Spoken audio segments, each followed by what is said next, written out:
रसूल पाक अलैहिस्सलाम की बारगाह में हाजिर होकर एक शख्स ने कहा था, हुजूर दिल बड़ा डाढ़ा हो गया। और सहाबा महसूस करते थे, सहाबा इस बीमारी को समझते थे। या रसूलल्लाह दिल सख्त हो गया, क्या करूं?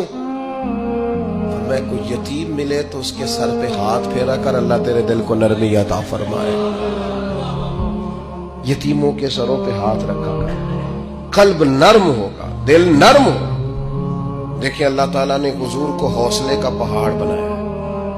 नबी पाक अलैहिस्सलाम फरमाते हैं सबसे ज्यादा मुश्किलात मुझ पे आई, लेकिन जो रिक्कत थी ना हुजूर की तबीयत में, जो नरमी थी वो इतनी अनोखी थी। हजरत ज़ैद बिन हारिसा रज़ी अल्लाह ताला अन्हु शहीद हो गए जंग मौता में। नबी करीम अलैहिस्सलाम उनके घर आए। हुजूर सब्र का दर्स देने वाले। 500 के करीब कमोबेश अहादीस व आसार आपको मिलेंगे।